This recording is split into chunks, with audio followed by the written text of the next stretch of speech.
Les réseaux ruraux régionaux, au niveau de la coopération, ils ont une de leurs missions qui est d'accompagner les territoires leaders à développer des projets de coopération. Donc cet appui peut être à des niveaux très différents. Ça peut être de l'aide à la définition des idées de coopération, ça peut être dans l'appui à la recherche de partenaires, soit français, soit européens, soit même au-delà. L'idée est vraiment de favoriser l'émergence de projets de coopération et favoriser une ouverture vers d'autres territoires en France ou en Europe pour les territoires de leur région.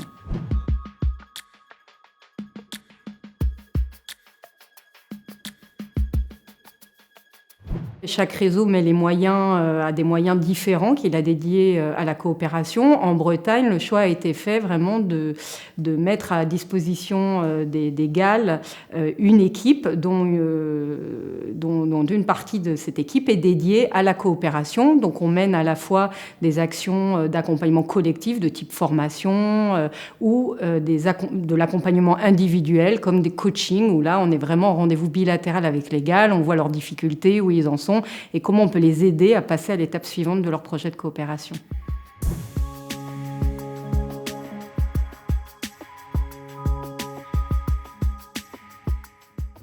Pour promouvoir la coopération transnationale, l'important est vraiment d'oser, d'accepter aussi de se tromper, parce que quand on prend un risque, on n'est pas sûr toujours de réussir, mais il y a quand même toujours un résultat.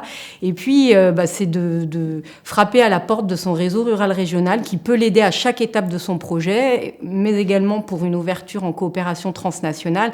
Et surtout, notamment en tant que Français, il faut se décomplexer avec la pratique de la langue anglaise. On arrive tous à développer des projets en parlant l'anglais européen que nous parlons tous ensemble dans les 28 États membres et bien au-delà même.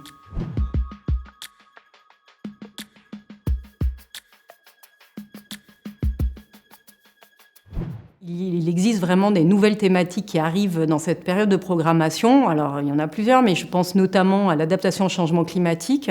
On a par exemple un GAL grec qui cherche un porteur, qui cherche des partenaires pour un projet sur la question de l'adaptation de la vigne, justement au regard du changement climatique. On a également tout ce qui est vieillissement de la population, donc tout ce qui est télémédecine, service à la population. Et puis en troisième grand thème, notamment depuis quelques années, on a en effet à la fois le digital et à la fois tout ce qui concerne les lieux de coworking et ce qu'on appelle les tiers-lieux, qui est un terme très large, mais avec un impact à la fois économique, social, d'attractivité pour les zones rurales, qui est un fort enjeu.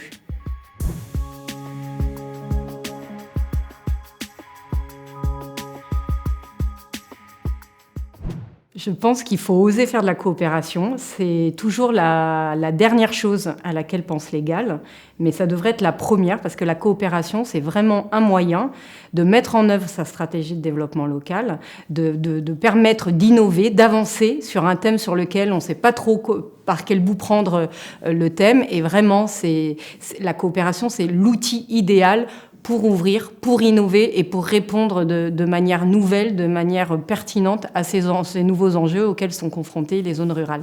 Donc coopérer et surtout, n'hésitez pas à aller à l'échelle transnationale qui apporte encore plus en termes de valeur ajoutée, d'enrichissement et d'innovation.